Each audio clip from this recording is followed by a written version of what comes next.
दोस्तों, study experts classes में आप सभी का फिर से स्वागत है। आज हम बात करेंगे हिजाब के बारे में। पूरा हिस्ट्री जानेंगे, ये कहाँ से आया, ठीक है, ये है क्या चीज़, है ना। हिजाब बोले या फिर इसको आप बुर्खा भी बोल सकते हैं। तो इसका इतिहास हम जान लेते हैं। सबसे पहले कि जो इस्लामिक संस्कृति में महिलाओं का जो आउटर जो आउटफिट है, विशेषकर इसका जो उपयोग है वो पर्दा करने के रूप में किया जाता है। इस तरह का पर्दा दुनिया के सभी मुस्लिम समूहों में पाया जाता है, लेकिन अलग अलग स्थानों में अलग अलग नाम से इस पर्दा का एहतमाम रहा है। अरबी देशों में से बुर्का के नाम से कहते हैं, है ना। तो यदि होता क्या है, ये महिलाओं का, एक मुस्लिम महिलाओं का ये क्या है, जो मुस्लिम महिलाएं होती हैं उनका ये महिलाओं का ये क्या है, परिवेश है, ठीक है। मुस्लिम महिलाओं का परिवेश है, ठीक है, ठीक है। तो बुर्खा देखने में कैसा होता है? तो देखिए, बुर्खा जो होता है ये इस्लामिक जो महिलाएं हैं वो अपने पूरे बदन को कवर करने के लिए करती हैं। तो ये इस तरीके से होता है कि बस जो आंखें हैं वो खुली होती हैं, बाकी चेहरा ऐसे मास्क लगा होता है, सर भी ढकी होती है, पूरी बॉडी एक तरीके से महिलाओं की दबी होती है। तो इसको कहते हैं बुर्खा, ठीक है। यहाँ पर दो आंखें होती हैं, है ना। अब इसका इतिहास हम जान रहे, प्रचलन कब से हुआ आखिर, ठीक है। अब इसका प्रचलन, है ना, प्रचलन कब से रहा, कैसे रहा, वो हम थोड़ा समझने की कोशिश करते हैं कि किस तरीके से यह अभी प्रचलन में है। हम इससे जुड़ी बहुत से चीजों पे बात करेंगे। तो ये जो बुर्खा है, ठीक है, ये प्रचलन में कैसे है? तो बुर्खा मुस्लिम समाज की जो स्त्रियां होती हैं, महिलाओं द्वारा घर के बाहर निकलने पर ये अनिवार्य रूप से पहना जाता है। बुर्खे का इस्तेमाल इस्लाम धर्मावलंबी के स्त्रियों में सम्मान की रक्षा करने वाला एक साधन माना जाता है।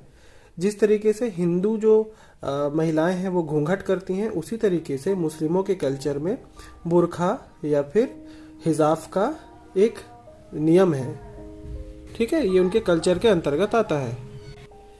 वैसे महिलाओं पर इसका कोई फोर्स नहीं है कि आपको पहनना ही है, ऐसा कोई दबाव भी नहीं है। लेकिन जो इस्लामी महिलाएं हैं वो अपना तालीम जानती हैं, वह खुद ही बुर्खा का इस्तेमाल खुद से करती हैं। इसमें कुछ प्रतिबंध की भी बात है कि किन किन स्थानों पर, कैसे जगहों पर इसका प्रतिबंध है, वो भी हम समझेंगे। तो देखिए, बुर्खा आत्मघाती कार्रवाइयां होती हैं, उसके इस्तेमाल तथा उसका अपराधियों द्वारा स्वयं को छुपाने के उपकरण के रूप में करने की घटना के बाद उसके सार्वजनिक स्थलों में प्रयोग पर गंभीर विवाद खड़ा हो गया था। इसके पश्चात अनेक ईसाई बहुल पश्चिम देशों ने सार्वजनिक स्थलों पर बुर्खा पहनने को प्रतिबंध कर दिया था। अब मुस्लिमों में एक चीज और भी है जिसके अबाया कहा जाता है।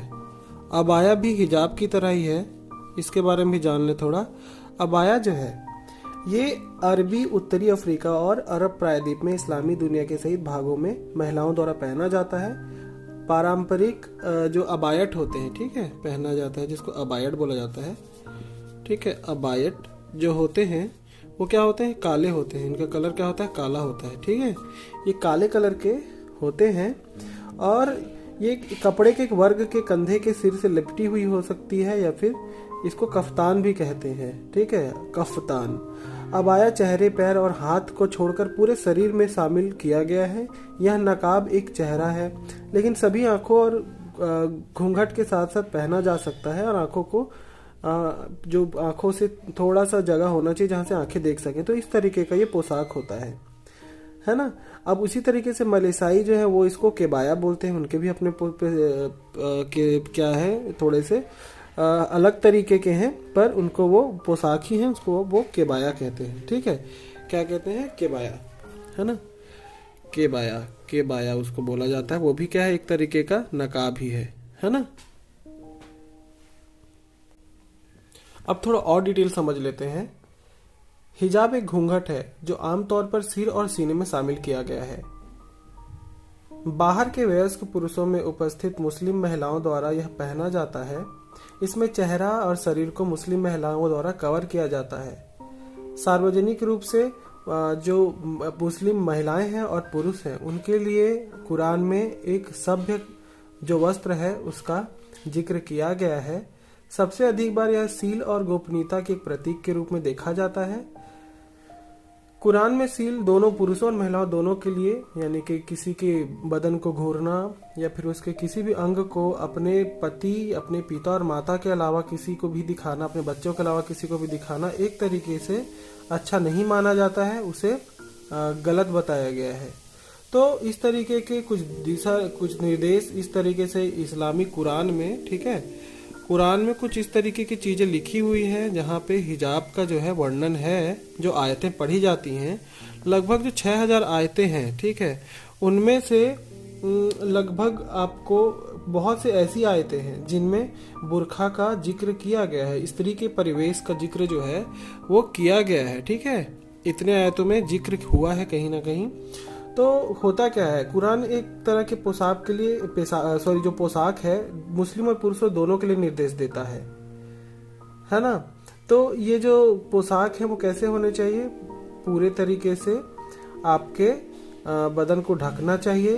परंतु ये कहा गया है जब ये स्टार्ट हुआ था तो जो मोहम्मद पैगंबर थे, ठीक है, मोहम्मद, ठीक है, मोहम्मद साहब है ना, मोहम्मद जो पैगंबर जी थे, उनके घर में जब कोई मेहमान आते थे तो उनकी जो बीवियां थी उनको और मेहमान ताकि उन्हें देख ना ले, उनके लिए क्या था, एक बुरखा, है ना, बुरखा का एक प्रचलन उनको उनके लिए कहा गया था कि बुरखा का इस्तेमाल करें ताकि आपकी जो बीवियां हैं उन्हें कोई और देख ना सके, ठीक है। तो ये क्या था, एक तरीके का इनका एक कल्चर ही रहा है शुरू से ही। लेकिन माना जाता है कि कुरान में ये जो बुरखा था ये सिर्फ जो मोहम्मद के वाइफ के लिए ही था, जिसको अभी के लोग सभी फॉलो करते हैं, है ना। सभी क्या करते हैं, सब फॉलो करते हैं इन चीज़ों को, जितनी मुस्लिम महिलाएं हैं, कि ये जो नियम है अगर अल्लाह ने मोहम्मद जो पैगंबर रहे हैं उनके लिए कहा है तो ये सबके लिए कहा गया है। तो बहुत लोग इसको लेकर के विवाद भी करते हैं कि ये सिर्फ उन्हीं के लिए था, सबके लिए ठीक नहीं था। लेकिन ये मुस्लिमों के जो कानून हैं, कुछ कानून जो होते हैं मुस्लिमों के, जैसे कि अदर कंट्री में, जैसे अरब कंट्रीज में तो ऐसा कोई रूल नहीं है, बट आप दूसरे अफ्रीकन कंट्रीज में चले जाइए, अफगानिस्तान, कजाकिस्तान, यहाँ पर एक विशेष रूल है कि आपको बुर्का पहनना ही होगा, ठीक है। तो ये चीजें हैं। तो बहुत सारे विवाद हुए हैं, जैसे कि कभी होता है कि अगर किसी का ट्रेडिशन है बुर्का पहनना तो हम उसे मुंह, उसका चेहरा खोल के देख नहीं सकते, क्योंकि उनके कल्चर में तो महिलाओं का चेहरा देखना एक तरीके से क्राइम है। लेकिन अभी अगर हम सिक्योरिटी के पर्पज से देखें तो कहीं पर क्या होता है, दिक्कतें ये आती हैं कि हमें देखना होता है कि अंदर कौन इंसान है, क्या है, एक्चुअल में वही इंसान है कि कोई और है। क्योंकि बहुत सारे ऐसे हमले हुए हैं जहाँ पे बुरखे का इस्तेमाल करके आत्मघाती हमले हुए हैं, जिससे बहुत सारी कंट्रीज जो है वो क्या है, पहले से अपने आप को संभाल के चलती है और बुरखे को अलाउ नहीं करती कि इसके पीछे कोई भी हो सकता है। तो कुछ है इस जो ये कल्चर इनका जो चलता है मुस्लिमों का, जिससे दूसरे थोड़े से प्रभावित होते हैं, जिनके लाइफ में थोड़ा फर्क पड़ जाता है। और अभी जो हिजाब का जो इतना मुद्दा चल रहा है, कहीं ना कहीं वो इसी वजह से है कि कुछ जो जैसे कि हम हिंदुस्तान है, यहाँ पे हिंदू भी बहुत हैं, मुस्लिम भी बहुत हैं, लगभग सभी धर्म के लोग यहाँ पे रहते हैं। तो होता क्या है कि अक्सर धर्मों के बीच में प्रॉब्लम्स हुई हैं, है ना, कुछ की मान्यता किसी को, बट हमारे जो कॉन्स्टिट्यूशन है उसमें अधिकार सभी के लिए इक्वल है। जहाँ पे अगर कोई मुस्लिम है तो वो अपने रिचुअल्स मना सकता है, अपने हिसाब से किसी धर्म को मान सकता है, उनके अपने खुद के मुस्लिम्स के कानून बने हुए हैं। तो उसके अगेंस्ट लोगों ने अब आवाज उठाना चालू कर दिया है, जो कि अब स्कूल लेवल पे जो बच्चे हैं, कुछ समय पहले वीडियो वायरल हो रहे थे जहां पर इस पर था कि हिजाब हटाया जाए, और कुछ बच्चे थे जो कि भगवा रंग के कुछ कपड़े पहन करके आकर के क्या कर रहे थे, इन चीज़ों के अगेंस्ट बोल रहे थे।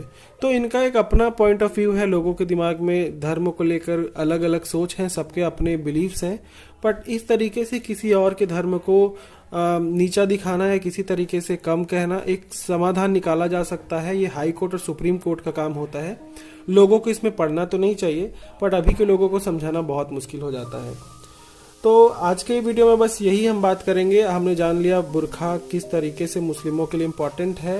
नेक्स्ट वीडियो में हम कुछ अलग ट्राई करेंगे। तो स्टडी एक्सपर्ट्स क्लासेस पर अगर आप नए हैं तो चैनल सब्सक्राइब कर लीजिए। हम ऐसे ही नॉलेजेबल वीडियोस आपके लिए लाते हैं और लाते रहेंगे। Thanks for watching. Have a good day.